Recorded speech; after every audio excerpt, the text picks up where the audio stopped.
My name is Pascale Kropf. I'm an immunologist, actually, so I'm mainly interested in immune responses in patients that have visceral leishmaniasis, and I work in Ethiopia.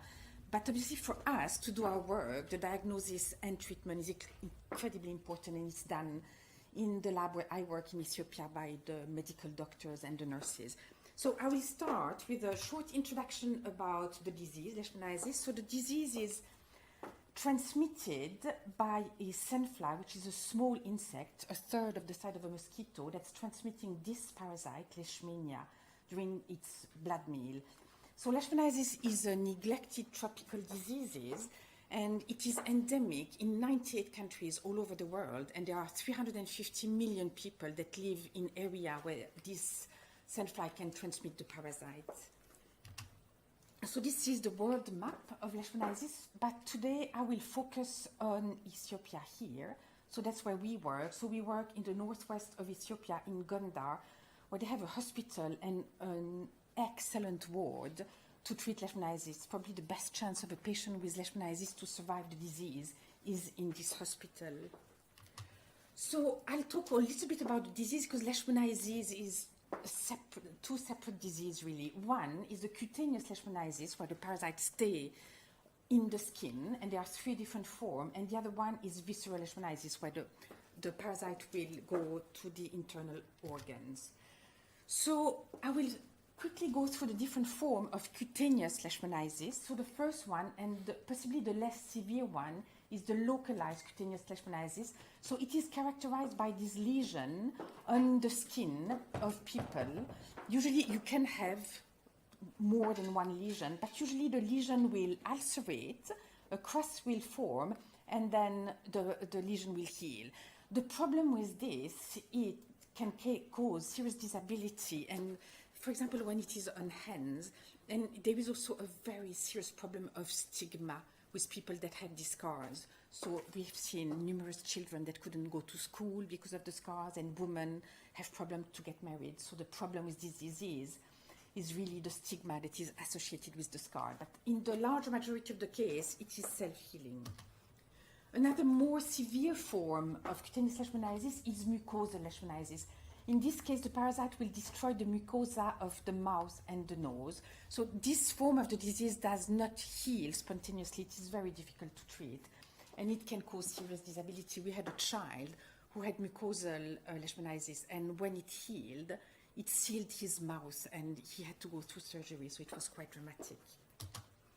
So one of the most severe forms of cutaneous leishmaniasis is the diffuse cutaneous leishmaniasis. It is characterized by these nodules, so they don't ulcerate and they will not heal, and they can be all over the body. And actually, all these nodules are absolutely full of parasites. Again, there is no spontaneous healing with this disease, and even when the patients are treated or they get better, there is a lot of relapse in this patient.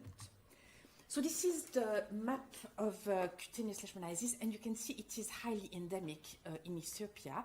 There are 30 million Ethiopians that are at risk, so it means that they are living in area where sandfly transmits the disease over a country that has 100 million people.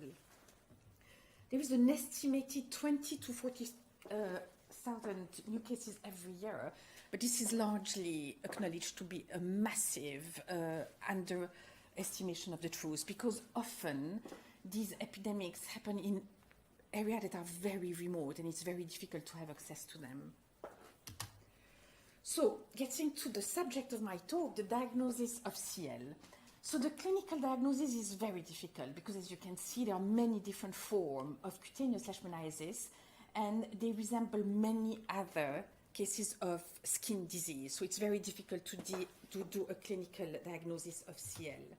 So the way it's done in the hospital where we work is a parasitological diagnosis. So what they do, they use a scalpel and take a little bit of scraping on the outside of the lesion, and this will be put on a slide that will be stained, and then they look for a mastigote, which is the intracellular form of the parasite, on the slide. This is done by microscopy.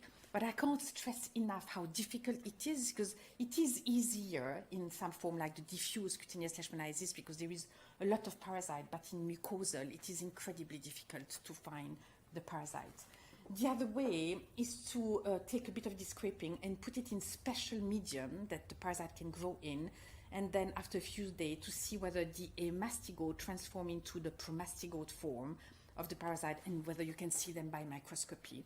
So this can also be done by aspiration or by biopsy, but there is no serological test for cutaneous leishmaniasis, so the only test is really parasitological. So the treatment, so obviously the goal is to kill the parasite and also prevent the spreading and also reduce the scarring. So there are three options. The first one is no treatment, and this is quite controversial because we did find that a lot of the doctors in the UK that we work with said that it was the best way because a lot of localized cutaneous leishmaniasis will be self-healing. But I think for the people there, the problem is always the scarring, and I think they are not that enthusiastic of the idea of not using treatment. The second option is topical or local treatment. So the majority of the time, it is intralesional injection of a drug, sodium stibogluconate. So this is painful. This is actually quite a painful technique, and also it needs to be done by nurses or doctor. And there are two other therapies that are recognized by the Ministry of Health in Ethiopia, which is cryotherapy. So this is the use of liquid nitrogen, but it is quite controversial because it needs to be done by someone who is really specialized because it did cause a lot of burn. And the other one is thermotherapy, where they use a device that heats at 50 degrees. But, and I think this is one of the main problems we have, there is an absolute lack of evidence that comes from proper clinical trials. So we don't have any proper clinical trial that have been done with these methods to say whether they are really efficient or not. The last method, and that's what they use in the ward where we work, is the systemic drugs. So this is mainly done for mucosal leishmaniasis and diffuse cutaneous leishmaniasis, as well as patients that have they are co-infected with HIV. So the treatment for that is injection of sodium stibogluconate and paramomycin. But there are many problems with that. So sodium stibogluconate have an array of side effects, paramomycin less, but it still needs to get daily injection, which means that the patient has to come to the hospital. So if it's an adult, they won't be able to work. If it's a child, it will have to be accompanied by someone. The injections are also painful, and it causes quite a lot of problems with compliance. And all this for what?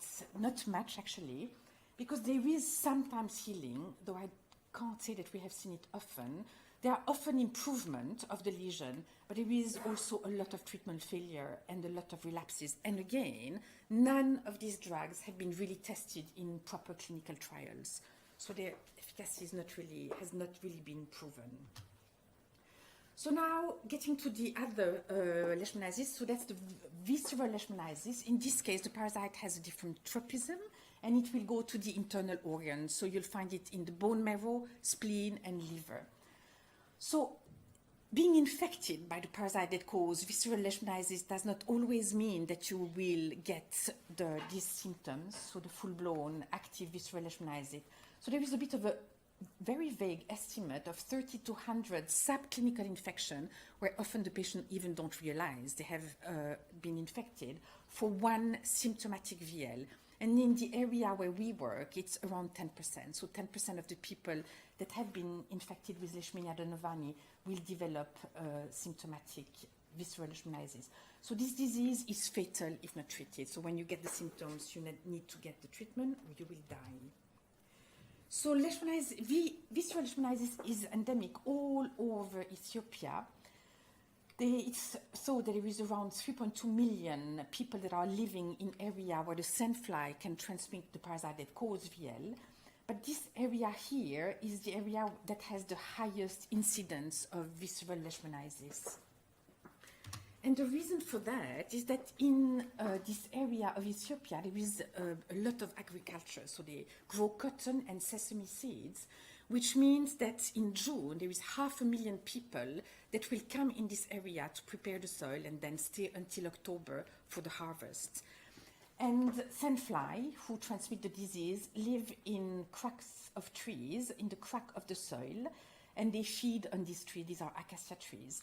So this I've been to this area, and it's the hottest place where I have ever been.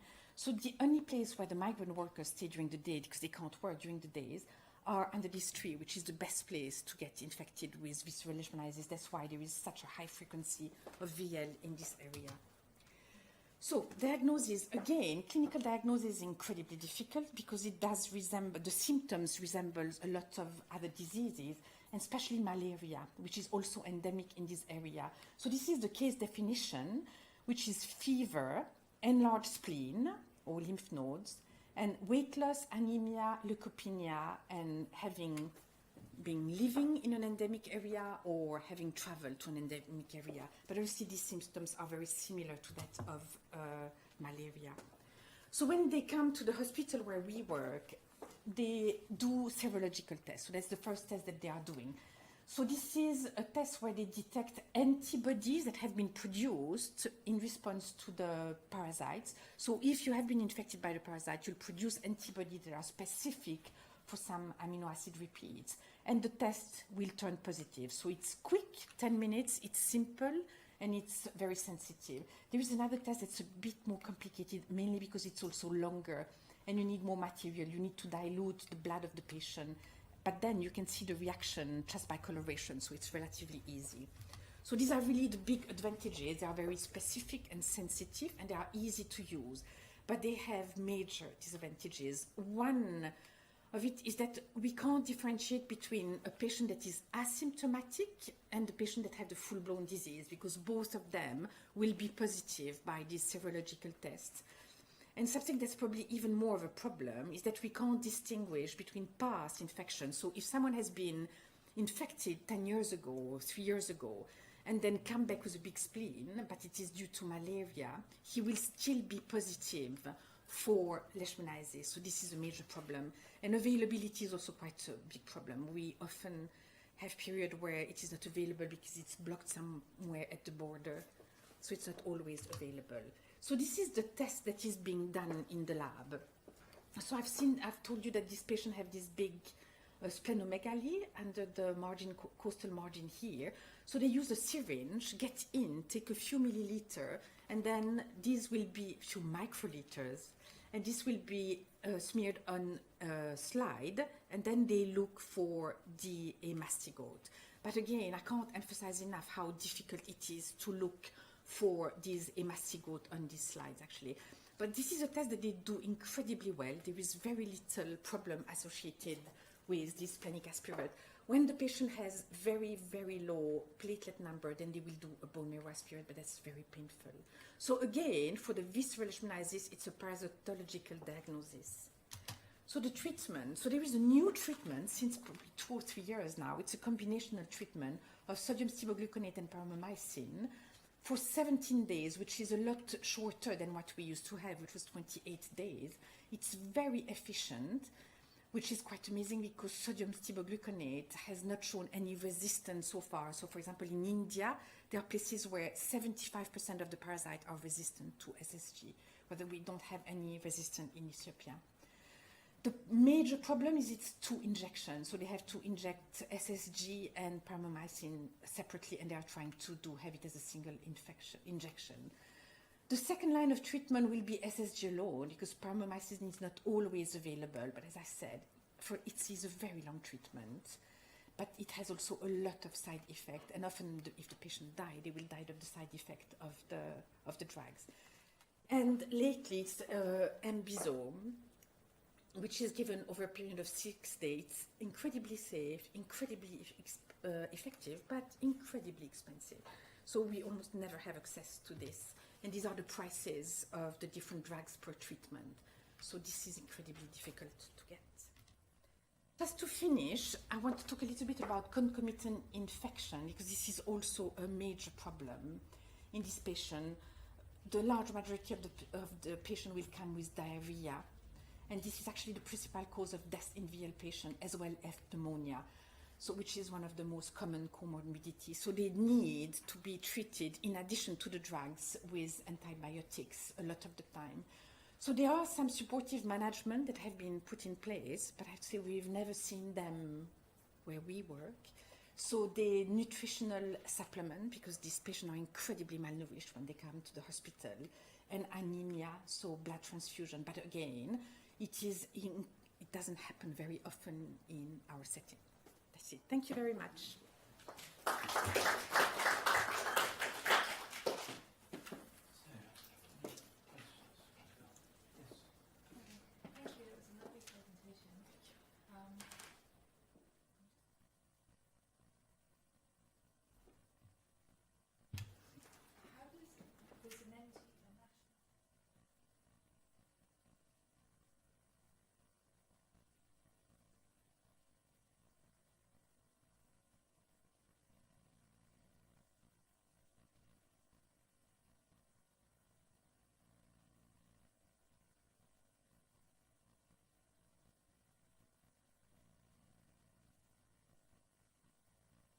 This is a tough question. The last question is a really difficult one.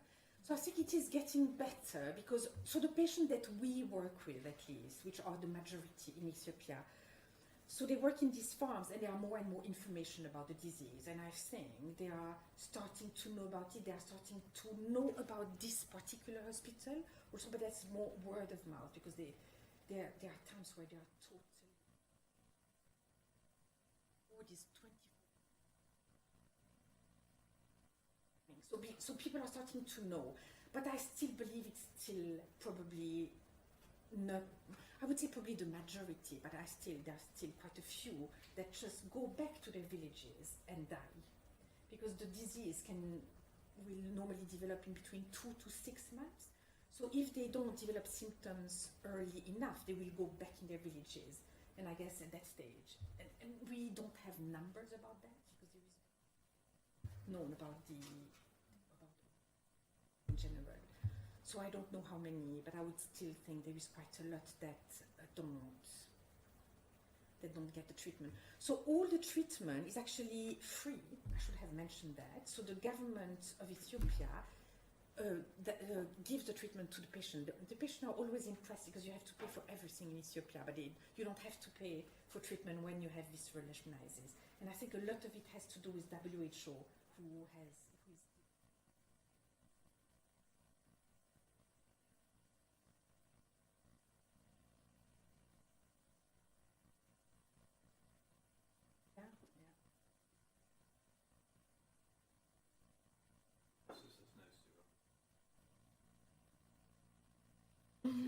But it's the same reason as for the VL, this huge problem. But what I didn't say actually, the cutaneous leishmaniasis, when you get the disease, and especially it's children, so you will be immune to infection. So if you are bitten again and infected again, so your immune system will control the disease very quickly.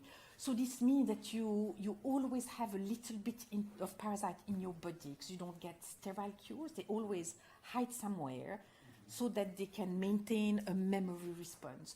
So any serological test would not be able to make the difference in between past infection and current infection. So I think that's one of the reasons also why it is not really developed that efficiently. But that happens in quite a lot of diseases. I mean, not like usually what happens is if you're getting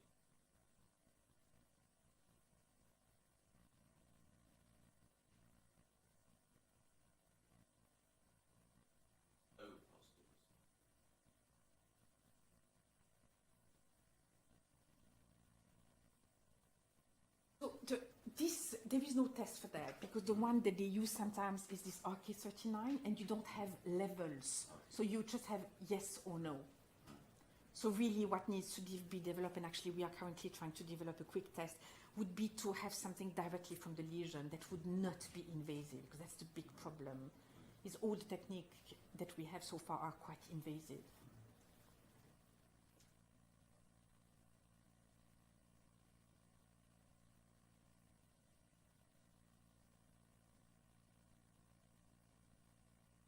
So there are trials. So there has been a big trials with ambisome actually, because for example in India, you can give one shot of ambisome and it will treat the patient, which is making a huge difference.